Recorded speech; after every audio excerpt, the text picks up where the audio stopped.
the singer I was working with, after I worked with her, she's like, "Oh wow, like you can really, you can really work. This is crazy. Like as soon as you meet Jason, like he's gonna steal you away, and we're never gonna work together again." And I was like, "No, that's not what's gonna happen." It's exactly what happened. I'm excited. I'm really excited. I love this project. I was listening to the album earlier Is today. you listen to it, you skip through it, how does it make you feel?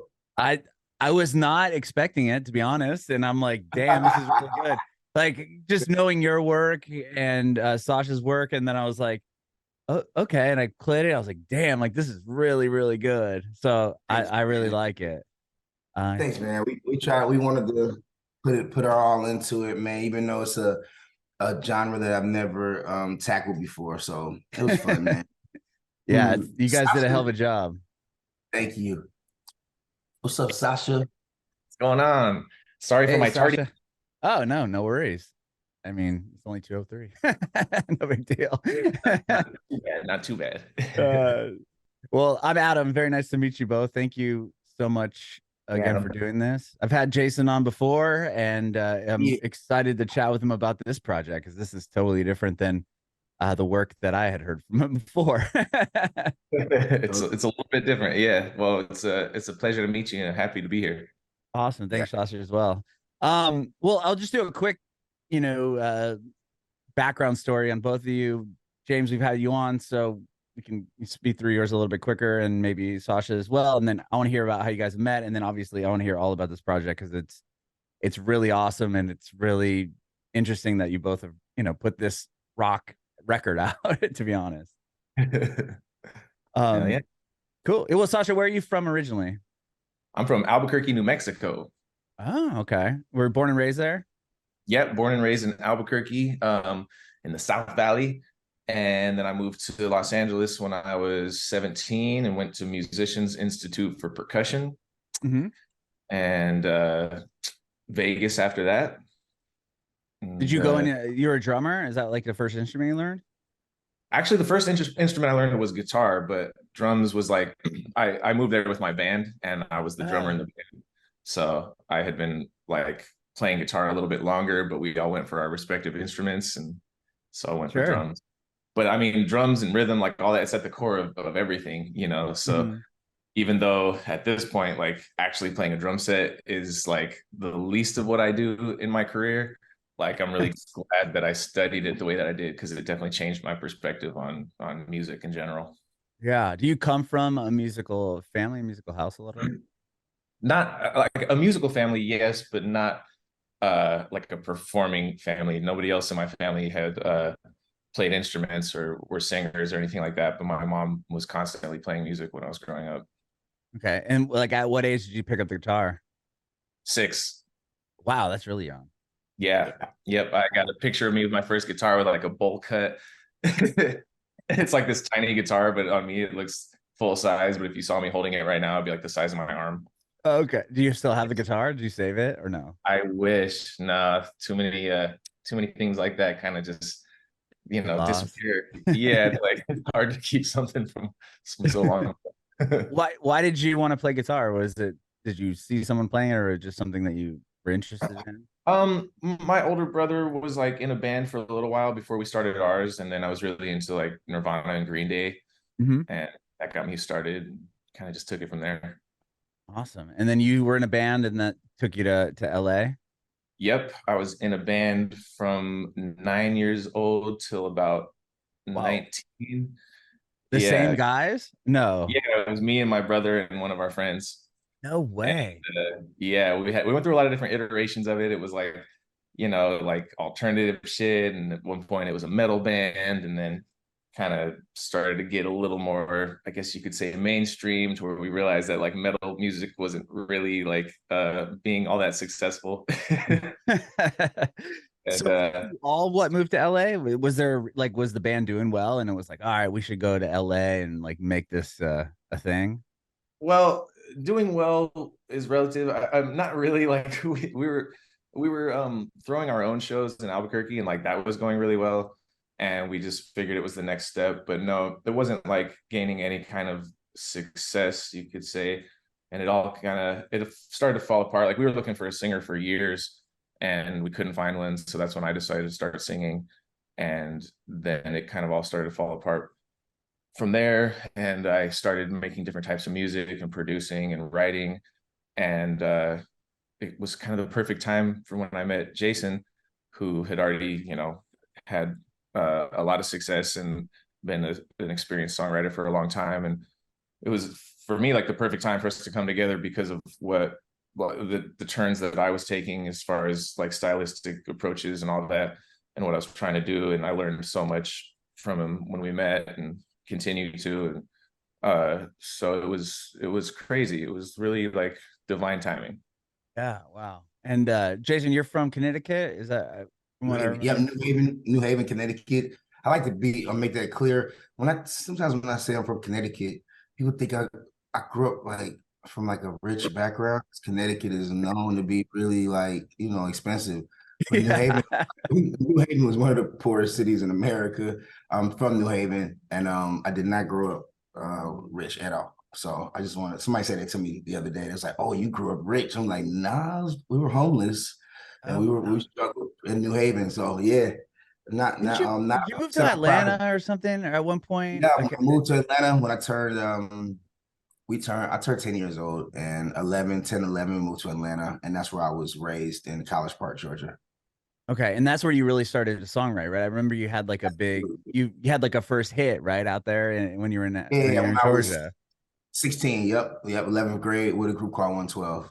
First successful song. So That's so wild. I mean, to be that young and have something like that happen, it's like, okay, I know what I need to be doing in life. yeah, and I was writing, I was like Sasha, like I was writing, like I started writing when I was like 11, 12. He had a head start on me, but I was like 11, 12, engineering, writing, producing, like putting like groups together in my neighborhood. So got a head start, man. So by the time, I knew what I wanted to do for sure. I just had to go Mhm. to school. I had to go to school for my mom, but I knew I wanted to, write songs and be in the music business. Yeah. Did you what when did you move to Los Angeles? I can't remember. I moved to Los Angeles in 2013. Okay. Yeah, 20, because you spent a lot of time in Atlanta, right? When you first I started was, writing. Yeah. Or not even when I you moved first, but there. when you were working with these big artists, you were still in Atlanta, right? I was in Atlanta until 2020, until 2004, and then I moved to Miami, and that's when I, Oh, worked okay. with That's where Storch. it was, Miami. Okay. Years. Yep. And then after Miami, it was like LA for like a month, and then Vegas, and that's when I met Sasha in Nevada, in Las Vegas. Oh, okay. So you both what took you to Las Vegas then? For me, it was just at that part of my life, I had went through getting taken advantage of in my business. So I was starting over, and LA was just a little bit too expensive for me, honestly, at that time. Mhm. So Vegas was just a 30-minute flight away. So when I needed Yeah. to work with artists, I could hop on a flight. And it was just extremely more realistic for me to live in Vegas, while I was building myself back up and getting my life together. Okay. And were you working in a studio? Like how did Sasha and you Yeah, guys meet yeah. up? Working in the studio, studio was really called Future Music in Nevada. It was a compound that we were working at. And, we actually needed an engineer, strange enough, man. And so we found Sasha on Craigslist, strange enough, as an Oh, engineer. wow. And it was an amazing, like for me, it was like, we worked and we got our chemistry was so great. I always knew he did more than engineer. It was just a matter of time before he started to reveal his talents. And then he started bringing out the guitar and the drums. And then we started actually making songs together, for his project, actually, and we just, once I saw that, I already knew it wasn't going to be that long before he wasn't engineering anymore. So it was like, I just slowly trying to find a new engineer because Sasha was evolving into what, the artist that he was supposed to be anyway, that he was already before engineering. So it's a Wow. natural, yeah. Yeah. What's Sasha, then what took you out to Vegas?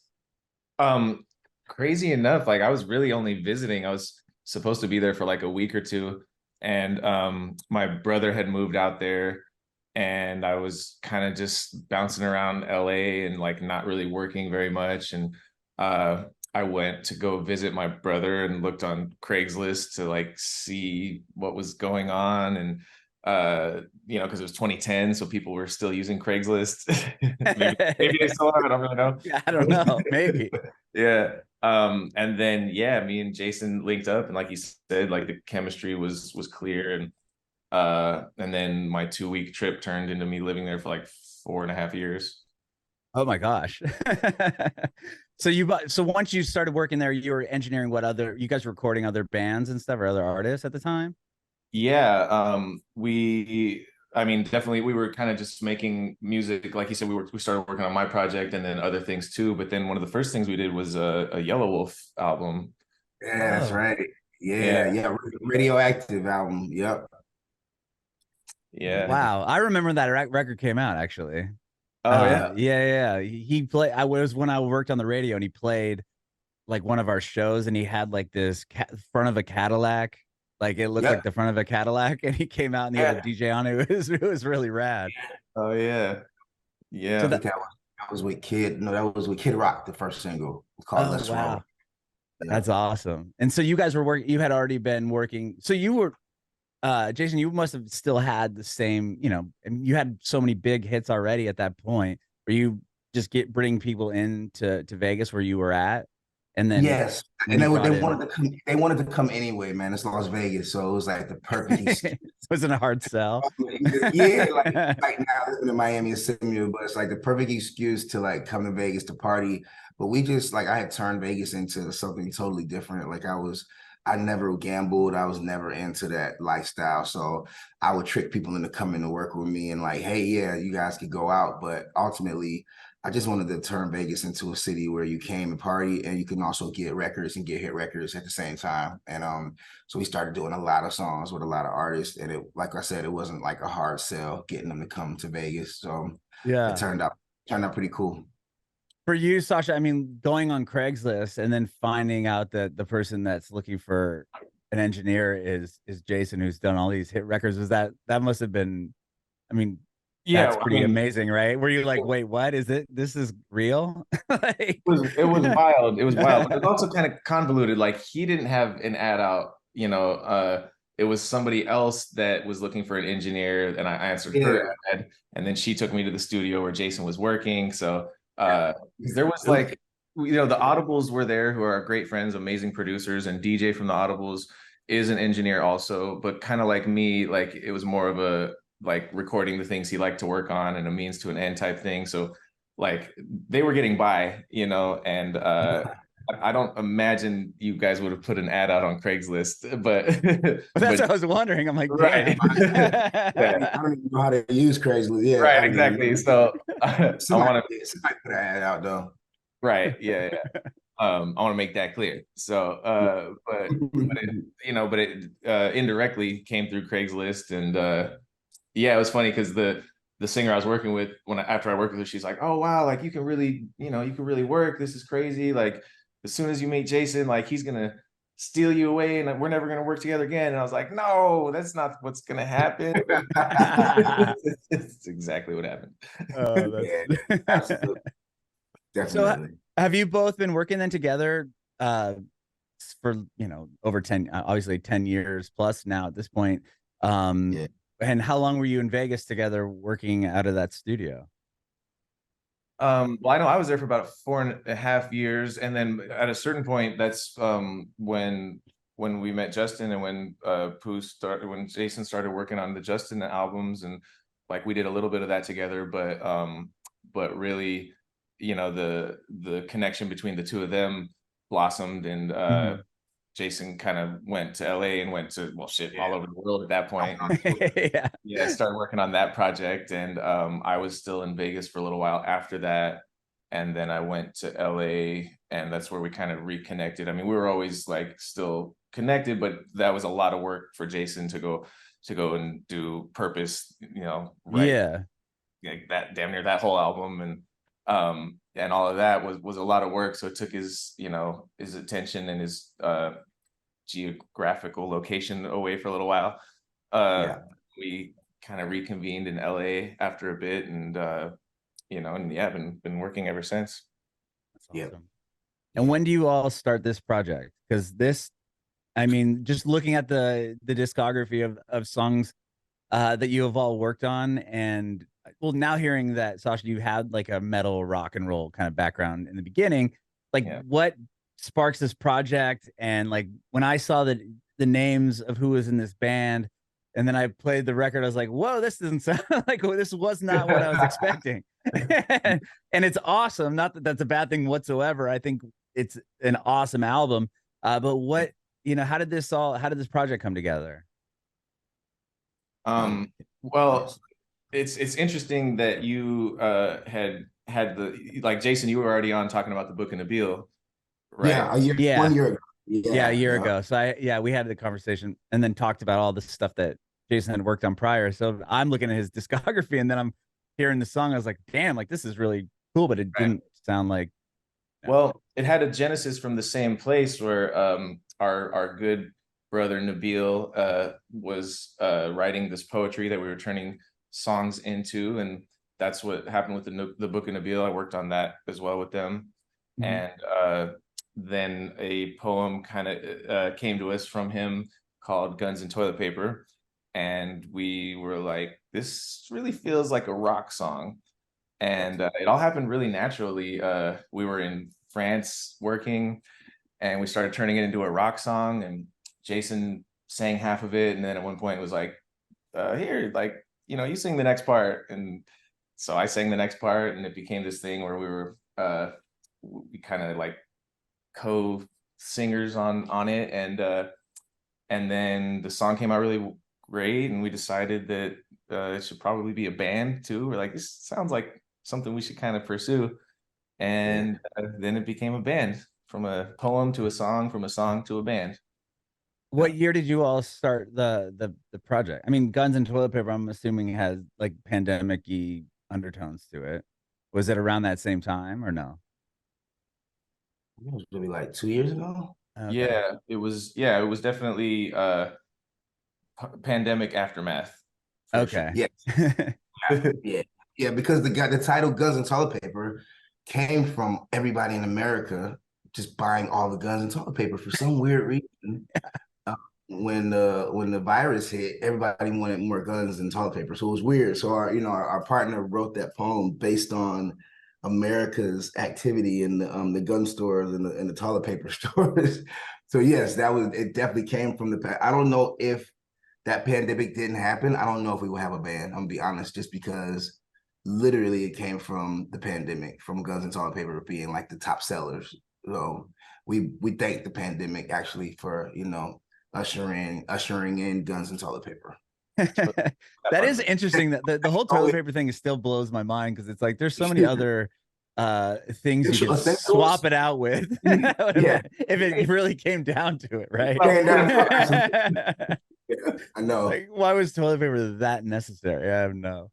Like, did they have the guns while they were sitting on the toilet? You know what I'm saying? Protecting the toilet paper with the guns. Yeah. Like, a lot of the world doesn't even use toilet paper, and they're doing fine. Right. Yeah. They themselves. Yep. Oh, that's funny. So it started with Guns and Toilet Paper, and then the rest of the songs on the album, were those all, did you all just start writing those together then? Like, okay, it came out of a poem, but then how do you then start writing the other eight songs on the album? Yeah, the other songs actually, beautifully enough, came from Triple Sixx poems that we were able to just, look at and be like, wow, that's good. That would be perfect for the rock album. And then we kind of got into rock mode after we did Guns and Toilet Paper.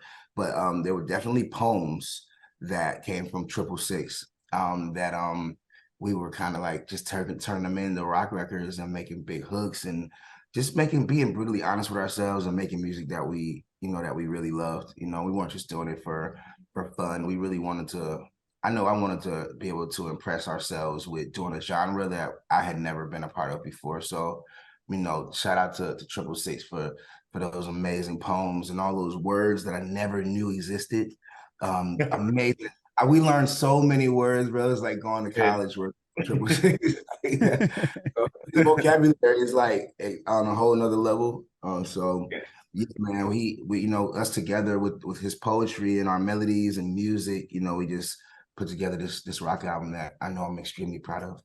Yeah, and you have great features on there. I want to talk to you about those in a minute. But like with his poems, did he say, okay, here's some ones I want to show you all, or did you get to sift through stuff that he had been working on and were like, oh, this would be a you could hear like, oh, this would be a cool like rock song. This would fit in what we're trying to do. A little bit of both, a little bit of both. I mean, he like his favorite music is rock music, so I feel like a lot of his poems were kind of like bent that way a little bit anyway. Mm-hmm. But yeah, I mean, once we decided to do it, like the ball just kind of kept rolling from there. Like we did the majority of the writing after that in a week session that we got together and did in Geneva, and we did pretty much like all of the vocals and most of the guitar in that week for the album. And Yep. then from there on, it kind of progressed. We had to finish the production, and I had to kind of play the rest of the instruments and kind of develop it from there. So that took a little more time. And then, like you mentioned, the features started to come around, and we had Tommy Lee become part of one of the songs. We sent him a few songs, and he picked Contraband, and we got him on it, and that it kind of just kept becoming a little bit more involved and more serious. And we were in a way like on a ride ourselves, like we were controlling it, but it was also its own like monster at that point. Yeah, Definitely. no. Oh wow. Yeah. So getting Tommy Lee, so you sent him what, some a handful of the songs that you had already done, and he's like, okay, I want to do this one. Yeah, And then he what came in and tracked the drums just for that record. yeah. We went to a record plant in LA, and he wanted the Drum Doctor and Ginger Beer were like his two requests for On the the session. rider, yeah. Yeah, Wow. Had either of you worked with him before? never. Nah, no, those are amazing.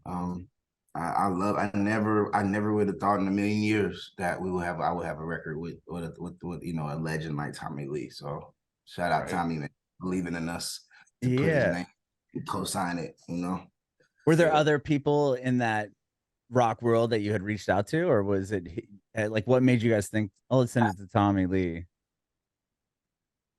There were other people that we thought of, but he like happened to be somebody that we were able to get in touch with relatively easily, and was of course at the top of the list. I mean, it's Tommy Lee, one of the biggest rock stars of all time. Like, you Right. know, the tone for it, and then at that point, like we didn't want to overdo it, so there's like a lot of rock, like obvious rock names that you could kind of throw in the mix and just kind of slap on a song, but like that one seemed really appropriate, and not only because of his style and like what he brought to the song, but like his attitude and his demeanor like really lines up with ours. We're kind of all just big little kids in a way, and that's very evident in the video that we made for the song Contraband, which is like hilarious and one Oh of my yeah. favorites ever.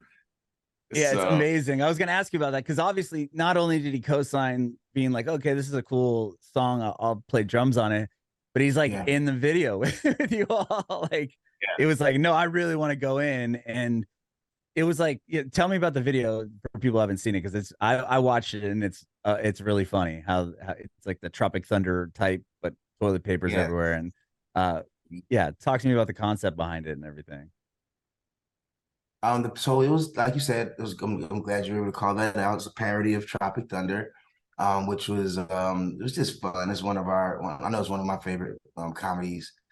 Very well written, and it was just fun, man. We wanted to do something, just fun and young and not so serious and uptight.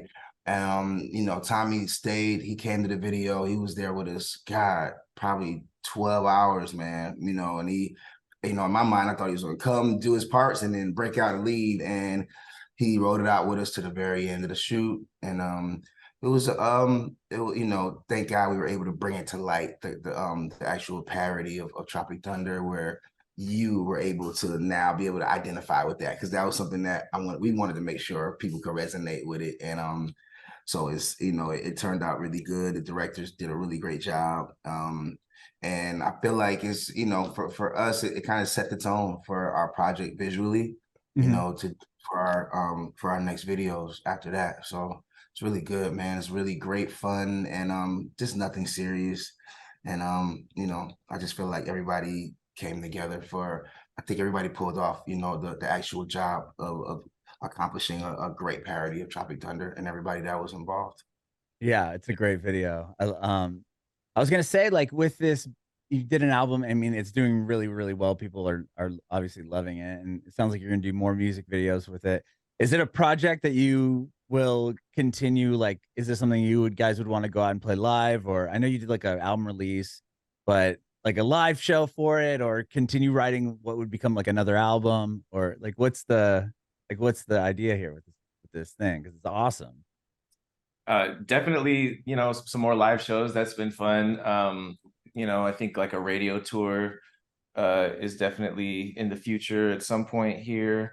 And we do have another video coming out soon in a single called Lust and Purity that should be out. Right, that's Friday, right? Yeah. On the Yep. 16th, right? Yeah. Oh Yep. wow. Well, then Yep. this Yeah. will be out after that's out. Do you mind telling us about the video and stuff? That one Um, is a lot of fun too. We kept it going with that. That video became kind of like us as our own like action figures, and we like stayed a little bit in the characters from the Contraband video where it was like quasi military type stuff. So we're like these action figures that like get you zoom into our world where we're like in this toy chest and it becomes like this big battle. And we got David Arquette in the video, and No way. yeah, it's kind of it's a little over the top, but it's a lot of fun. And the song is great. I love Lust and Purity. It's definitely like one of my favorite songs on the album. That's awesome. And then so that's the next single coming out this Friday, and then possibly doing some shows. You said radio shows.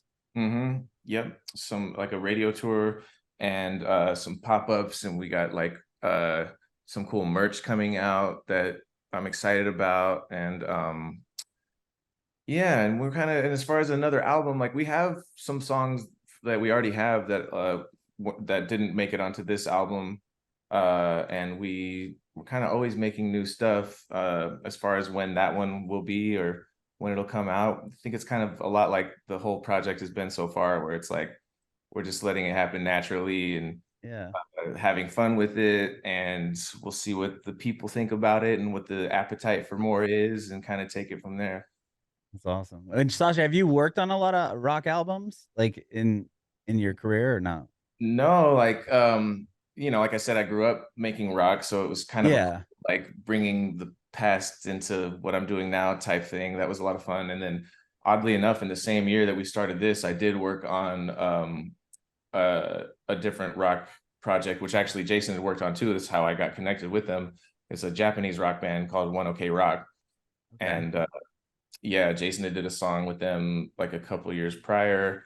And then I worked on their new album that came out last year too, I think, or maybe it was this year. But yeah, so that was fun. Kind of strange like coincidence that I hadn't really done much rock since I was a kid, and then all of a sudden in the same year it was like two different projects. So it was cool. Yeah. And I was gonna ask you the same thing, Jason. Have you done a lot of rock records since then, or is it something you want to I take on more? you know what? I haven't.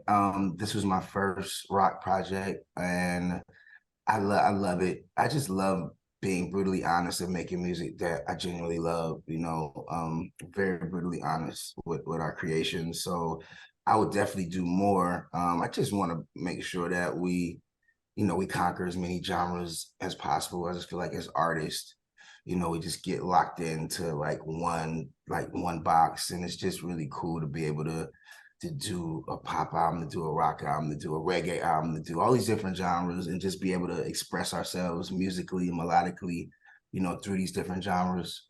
Very fun. Probably I just love doing stuff out of my, I can't say out of my comfort zone, but just I love working on unpredictable and unexpected projects. You know, I don't think anybody expected me or Sasha to be in a rock band called Guns and Toilet Paper and Definitely and not.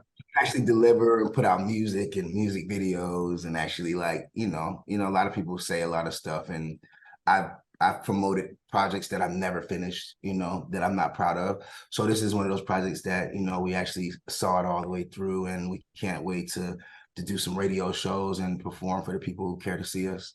Yeah. Yeah, I think you guys did. I mean, the album, like I keep saying, is so good. Like, I Thanks, just man. wasn't what I was expecting. I was like, yeah, that's blown No, away.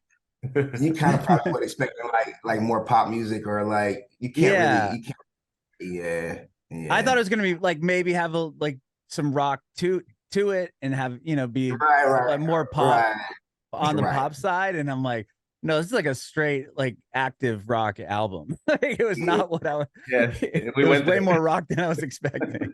yes. We definitely took it there. Probably us too. It's probably more rock than we were even expecting, but you know, it Yeah, worked out. not more rock. Yeah, Yeah, you guys yeah. crushed it. Yeah. So I appreciate both of you, you know, taking time to chat with me today. I really, really appreciate it. And it's Oh great to man. see you Yeah, again, Jason and Sasha. It's Thank so you, nice man. to meet you. likewise. Thank Um, you. I have one more question. I already asked you this last time, Jason, but I'm going to ask you again, and I'm going to see if I can get an answer from Okay. you as well, Sasha. If you have any advice for aspiring artists.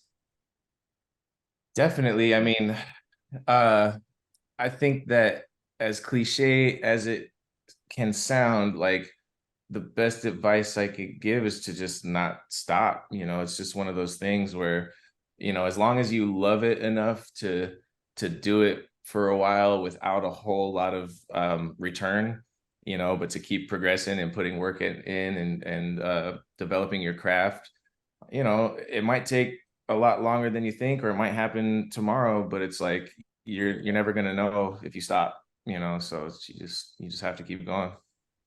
Love it. Yeah. Love it. And my answer remains, just be brutally honest with yourself, and don't, you know, don't get to drinking, don't drink your own Kool-Aid. Like, really, you know, be able to take constructive criticism, and don't feel like everything you do is amazing.